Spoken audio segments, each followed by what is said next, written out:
ಎಲ್ಲರಿಗೂ ನಮಸ್ಕಾರ. ನಾನು ನಿಮ್ಮ ನಾಗರಾಜ್ ಶಾಸ್ತ್ರಿ ಮಾಡುವ ಪ್ರತಿಯೊಬ್ಬರಿಗೂ ನಮಸ್ಕಾರಗಳು. ಇವತ್ತಿನ ವಿಚಾರ ಏನಪ್ಪ ಅಂತಂದರೆ ಸ್ನೇಹ.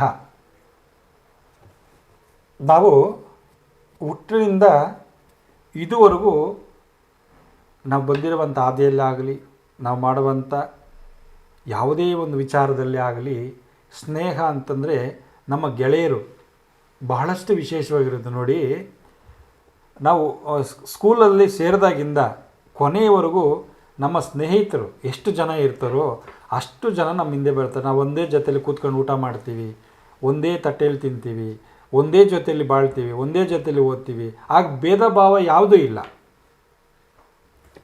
ನಮ್ಮ ಮಕ್ಕಳು ಅಂತಂದಾಗ ನಮ್ಮದು ಆಟ ಪಾಠಗಳು ಒಂದೇ ಜೊತೆಯಲ್ಲಿ ಇರ್ತೀವಿ, ಯಾವ ಭೇದ ಭಾವ ಇಲ್ಲ. ಅವಾಗ ಯಾವುದೇ ಭೇದ ಸಹ ನಮ್ಮಲ್ಲಿ ಇರಲ್ಲ. ನಾವು ಒಂದೇ ಜೊತೆಯಲ್ಲಿ ಇರ್ತೀವಿ. ಯಾವುದು ಜಾತಿ ಭೇದ ಸಹ ಅದರಲ್ಲಿ ಬರೋಲ್ಲ. ಜಾತಿ ಭೇದ ಯಾವುದೂ ಇಲ್ಲ, ಆದರೂ ಸಹ ಅದರಲ್ಲಿ ಯಾವುದೂ ಬರೋಲ್ಲ. ನಾವು ಬೆಳೀತಾ ಕ್ರಮೇಣ ಒಂದು 10th ಮುಗಿಸ್ಕೊತೀವಿ. 10th ಮುಗಿಸ್ಕೊಂಡಾದ್ಮೇಲೆ ನಾವು ಒಂದೊಂದು ಕಡೆ ನಮ್ಮ ಹುಡುಗರೆಲ್ಲ ಒಂದೊಂದು ಮಟ್ಟಕ್ಕೆ ಹೋಗಿರ್ತಾರೆ. ಕೆಲವರು ಚೆನ್ನಾಗಿ ಬೆಳೆದಿರ್ತಾರೆ, ಕೆಲವರು ಚೆನ್ನಾಗಿ ಬೆಳೆದಿರಲ್ಲ, ಇನ್ನೊಬ್ಬರು ಚೆನ್ನಾಗಿ ಬೆಳೆದಿರ್ತಾರೆ. ಆದರೆ ಎಲ್ಲ ಒಂದು ಕಡೆ ಸೇರಿದಾಗ ನಾವು ಈಗ ಒಂದು ಆ ಸ್ಥಾನಕ್ಕೆ ಬಂದಿರ್ತೀನಿ. ನಾನು ನನ್ನ ಸ್ನೇಹಿತನೊಬ್ಬನು ಒಂದು ಸ್ವಲ್ಪ ಕೀಳ್ಮಟ್ಟಾಗಿ ಇರ್ತಾನೆ. ಅವನು ನೋಡಿದಾಗ ನಾನು ಚೆನ್ನಾಗಿ ಬೆಳೆದವನು ಏನಾಗುತ್ತೆ ಅಂತಂದರೆ ಅವನು ನೋಡಿ ಅಸಹ್ಯ ಪಡ್ತಾನೆ. ನೀನು ಯಾರ ಗೊತ್ತಿಲ್ಲೋ ಅಂತಾನೆ. ಆ ಬೆಳೆದು ಒಂದೇ ತಟ್ಟಕ್ಕೆ ತಿಂದು ಹೋಗಿರ್ತೀವಲ್ಲ, ಅದಕ್ಕೆ ಜ್ಞಾಪಕ ಮಾಡ್ಕೊಂಡು ನಾವು ಎಷ್ಟೇ ಹಂತಕ್ಕೂ ಬೆಳೆದ್ರೂ ಸಹ ಸ್ನೇಹ ಮರಿಬಾರ್ದು. ನಾವೆಷ್ಟೇ ದುಡ್ಡಕ್ಕೆ ಬೆಳೆದಿದ್ರು ಸಹ ನಾವು ಮಾಡುವಂಥ ಸ್ನೇಹನ ಯಾವತ್ತೂ ಮರಿಬಾರ್ದು. ಅವತ್ತು ಒಂದೇ ತಟ್ಟೆಯಲ್ಲಿ ತಿಂದಿರ್ತೀವಿ, ಒಂದೇ ಪಕ್ಕದಲ್ಲೂ ಕೂತ್ಕೊಂಡು ಓದಿರ್ತೀವಿ. ಎಲ್ಲದರಲ್ಲೂ ಅವನು ಗುರುತಿಸಿ ಆ ಸ್ನೇಹ ಅಂಥದ್ದು ಗುರುತಿಸಿ ನಾವು ಬೆಳೆದಿರ್ತೀವಿ. ಭಗವಂತ ನಮಗೆಲ್ಲ ಕೊಟ್ಟಿರ್ತಾನೆ ಚೆನ್ನಾಗಿ. ಆದರೆ ನಮ್ಮ ಜೊತೆಯಲ್ಲಿ ಬೆಳೆದವನಿಗೆ ಅವನು ಸ್ವಲ್ಪ ಕೀಳ್ಮಟ್ಟಾಗಿರ್ತಾನೆ. ಅವನು ಗುರುತಿಸಿ ಬಾಪ ಅವನೊಂದೆರಡು ಪ್ರೀತಿ ಮಾತಾಡಿ ಅವನಿಗೆ ಎಷ್ಟಾಗುತ್ತೆ ನಿಮ್ಮ ಕೈಯಲ್ಲಿ ಅಷ್ಟು ಅವನು ಎತ್ತು ಮೇಲೆ ಬಿಡಿ. ಅದರಲ್ಲಿ ಸಿಗುವಂಥ ಸುಖ ಯಾವುದರಲ್ಲೂ ಸಿಗಲ್ಲ. ಇಷ್ಟೋ ಜನ ನಾನು ನೋಡ್ತಾ ಇರ್ತೀನಿ, ಚೆನ್ನಾಗಿ ಬೆಳೆದ್ಬಿಟ್ಟಿರ್ತಾರೆ. ಫೋನ್ ಮಾಡಿ ಎಲ್ಲ ಒಂದು ಕಡೆ ಸಿಗೋಗ್ತಾರೆ. ಎಲ್ಲೋ ಒಂದು ಕಡೆ ಹೋದಾಗ ಅಪ್ಪ ನಾನು ನಿನ್ನ ಕ್ಲಾಸ್ಮೇಟು, ನಾನು ನಿನ್ನ ಜೊತೆ ಮಾತಾಡ್ತಾ ಇದ್ದೀನೋ ಅಂತಂದರೆ ನೀನು ಯಾರಾಗ ಗೊತ್ತಿಲ್ಲ ಅಂತೇಳಿ ಅವನ ಲೆವೆಲ್ ತೋರಿಸ್ಕೊಂಡು ಹೋಗ್ತಾನೆ. ದಯವಿಟ್ಟು ಆ ಕೆಲಸ ಮಾಡಬೇಡಿ. ಸ್ನೇಹ ಉಳಿಯೋದೇ ಅದೇ ನಮಗೆ. ನಾವು ಎಷ್ಟು ದಿನ 10th ನಾವು ಓದಿರ್ತೀವಿ. 10th ಓದಿದ್ರು ಸಹ ಅದು ಉಳ್ಕೊಳ್ತದೆ ನಮಗೆ. ಅವತ್ತು 1ನೇ ಕ್ಲಾಸಿಂದ 10th ನಾವು ಓದಿ ನಾವು ಎಲ್ಲ ಒಂದೇ ಜೊತೆಯಲ್ಲಿ ಹೋಗಿ ನಾವಲ್ಲಿ ಒಂದೊಂದು ಒಟ್ಟಿನಾಗ ಅದು 10th ಮುಗಿಸ್ಕೊಂಡು ಎಲ್ಲ ಕಡೆ ಹೊರಟೋಗಿರ್ತೀರ. ನಾವು ಅಪರೂಪಕ್ಕೆ ಸಿಗ್ತೀರ. ನಾವು ಹೇಳ್ತೀವಿ, ಅಪ್ಪ ನಿನ್ನ ಜೊತೆಲಿ ಓದಿದ್ದೀವೋ, ಆತ್ಮೀಯ ಸ್ನೇಹಿತರು ನಾವು ಅಂತಂದರೆ ಅವನ ಲೆವೆಲ್ಗೆ ಬೆಳೆದ್ಬಿಟ್ಟಿರ್ತಾನೆ. ಹಾಗೆಲ್ಲ ನಾನು ಸ್ಥಾನಕ್ಕೆ ಹೊರಟೋಗಿದ್ದೀನಿ, ಹಾಗೆಲ್ಲ ನಿಮ್ಗೆ ಮಾತಾಡ್ಸೋಕ್ಕಾಗಲ್ಲ. ಆದರೆ ಸ್ನೇಹ ಅಂತ ಬಂದಾಗ ಯಾವ ದೊಡ್ಡತನವೂ ಇಲ್ಲ, ಯಾವ ಭೇದನೂ ಇಲ್ಲ, ಯಾವ ಹಣನೂ ಇಲ್ಲ ಅದ್ರ ಮುಂದೆ. ಯಾಕಂದರೆ ಅವನು ನೋಡಿದ ತಕ್ಷಣ ನಿಮ್ಗೆ ಖುಷಿ ಆಗುತ್ತೆ. ಅವನ ಮನಸ್ಸಲ್ಲಿ ಏನಾಗುತ್ತೆ ಅಂದರೆ ನನ್ನ ಜೊತೆಲಿ ಓದ್ದವನಿಗೆ ಇಷ್ಟು ಮಟ್ಟಗವನಪ್ಪ ನನ್ನ ಸ್ನೇಹಿತನು, ಭಾರಿ ಚೆನ್ನಾಗವನು 100 ಜನದಾಗ ಹೇಳ್ಕೊಂತಾರೆ. ನೀವೇನು ಮಾಡ್ತೀರಾ? ಅವ್ನು ತಳ್ತೀರಾ.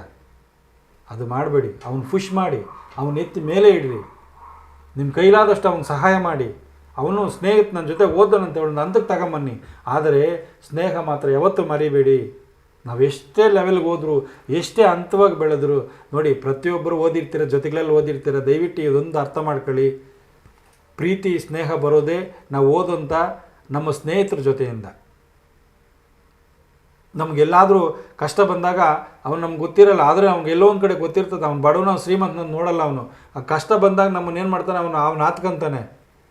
ಅದೇ ಸ್ನೇಹ ಯಾವತ್ತೂ ನಮ್ಮನ್ನು ಬಿಟ್ಟು ಹೋಗಲ್ಲ, ಯಾವತ್ತೂ ನಮ್ಮನ್ನು ದೂರ ಹೋಗಲ್ಲ. ಅದು ನಾವು ಅದರಲ್ಲಿ ತೃಪ್ತಿ ಪಡ್ಬೇಕು, ಅದರಲ್ಲೇ ಭಗವಂತನ ನಾವು ಕಾಣಬೇಕು. ಒಬ್ಬರಿಗೆ ಹೆಲ್ಪ್ ಮಾಡಿ, ಒಬ್ಬರಿಗೆ ನಮ್ಮ ಕೈಲಾದಷ್ಟು ಸಹಾಯ ಮಾಡಿದಾಗ ಆ ದೇವರು ನಮ್ಮನ್ನು ಒಪ್ತಾನೆ, ಮೆಚ್ಚುತ್ತಾನೆ. ಅವಾಗ ಶ್ರೀಕೃಷ್ಣ ಕುಚಾಲನೇ ಉದಾಹರಣೆ. ಅರ್ಥ ಆಯ್ತಾ? ನೋಡಿ, ಯಾವತ್ತು ಸ್ನೇಹಕ್ಕೊಂದು ಬೆಲೆ ಕೊಡಿ. ನೀವೆಷ್ಟೇ ಓದಿರ್ರಿ, ಎಷ್ಟೇ ಒಂದು ಹಂತಗಿರ್ರಿ, ಎಷ್ಟೇ ನೀವು ಪೋಸ್ಟಲ್ಲಿರ್ರಿ, ದಯವಿಟ್ಟು ಆ ಸ್ನೇಹ ಅಂತ ಬಂದಾಗ ಯಾರು ಬಿಟ್ಕೊಡಕ್ಕೆ ಹೋಗಬೇಡಿ. ನಾವು 10th 10 ವರ್ಷ ಒಂದೇ ಜೊತೆಲಿ ಓದಿರ್ತೀವಿ. ಒಂದೇ ಜೊತೆಲಿ ಕೂತ್ಕೊಂಡು ಹರಿದೋಗಿರೋ ಪ್ಯಾಂಟು ಇನ್ನೊಂದು ಹಾಕೊಂಡು ಕೂತ್ಕೊಂಡು ಓದ್ತಾ ಇರ್ತೀವಿ. ಅವಾಗ ಗೊತ್ತಾಗಲ್ಲ ನಮಗಿದೆಲ್ಲ. ನಾವೊಂದು ದುಡ್ಡು ಹೋಗ್ಬಿಟ್ರೆ ಅಂದ್ರೆ ನಮ್ಗೆ ಲೆವೆಲ್ ಗೊತ್ತಾಗ್ಬಿಡ್ತದೆ.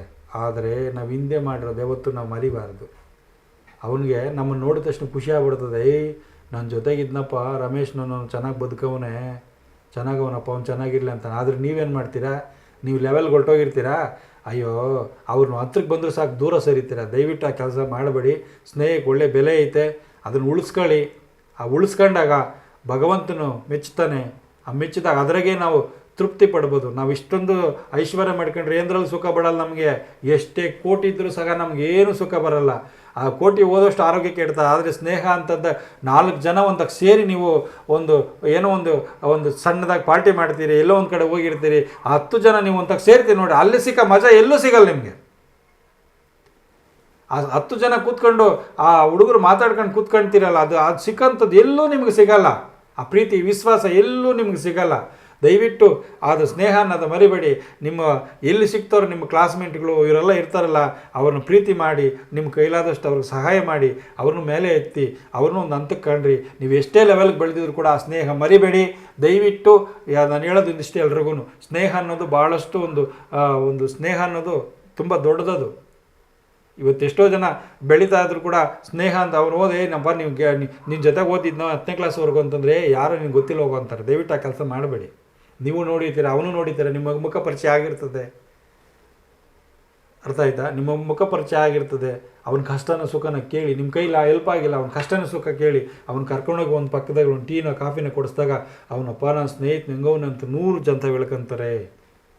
ದಯವಿಟ್ಟು ಅದೊಂದು ಮಾಡಿ. ಯಾಕಂದರೆ ಈ ಕಾಲದಲ್ಲಿ ಆಗ್ತಾ ಇರೋದು ಹಂಗೆ. ನಾವು ಬೆಳೆದ್ಬಿಟ್ಟಿದ್ದೀರ, ಸ್ನೇಹನ ಮರಿತಾ ಇದ್ದೀರಾ. ದಯವಿಟ್ಟು ಅದು ಸ್ನೇಹನ ಮರೆಯೋಕ್ಕೆ ಹೋಗಬೇಡಿ. ಇದೊಂದು ಉಳಿಸ್ಕೊಳ್ಳಿ. ನಿಮ್ಮ ಜೀವನದಲ್ಲಿ ಉದ್ಧಾರ ಆಗ್ತೀರಾ. ದೇವರು ನಿಮ್ಗೆ ಅಷ್ಟು ಅಂತಾನೆ. ಅದರಲ್ಲಿ ಸಿಗುವಂಥ ಸುಖ ಯಾವುದರಲ್ಲಿ ಸಿಗಲ್ಲ. ಸ್ನೇಹಿತರನ್ನ ಯಾವತ್ತೂ ನೀವು ಮರಿಬೇಡಿ. ದಯವಿಟ್ಟು ಎಲ್ಲೇ ಇದ್ದರೂ ಸಹ ನಿಮ್ಮ ಸ್ನೇಹಿತರನ್ನ ಭೇಟಿ ಮಾಡಿ. ಅವನೊಂದು 10 ಜನ ಕೂತ್ಕೊಂಡು ಸೇರಿದಾಗ ಅದು ಎಷ್ಟು ಸಿಗ್ತದೆ ಗೊತ್ತಾ ಮಜಾ ನಮಗೆ. ಇವಾಗ ಅಷ್ಟು ನಮಗೆ ಒಳ್ಳೆಯತನಾಗಿ ಸಿಗ್ತದೆ. ಎಲ್ಲ ಕಷ್ಟಗಳು ಮರೆತು ಬಿಡ್ತೀವಿ ನಾವು. ಅದರಲ್ಲಿ ಚೆನ್ನಾಗಿರೋರು ಇರ್ತಾನೆ, ಚೆಂದಾಗಿರೋರು ಇರ್ತಾನೆ. ಆ 10 ಜನ ಕೂತ್ಕೊಂಡಾಗ ಒಂದೇ ತಟ್ಟೆಗೆ ತಿಂದಾಗ ಈ ಯಾವ ಭೇದ ಭಾವನೂ ಬರಲ್ಲ. ಎಲ್ಲರೂ ಕೇಳ್ಕೊಳೋದಿಷ್ಟೇ, ನಿಮ್ಮ ಕ್ಲಾಸ್ಮೇಟ್ಗಳಿರ್ತಾರೆ, ನಿಮ್ಮ ಸ್ನೇಹಿತರು ಇರ್ತಾರೆ. ದಯವಿಟ್ಟು ಸ್ನೇಹಿತರನ್ನ ಯಾವತ್ತೂ ಮರಿಬೇಡಿ.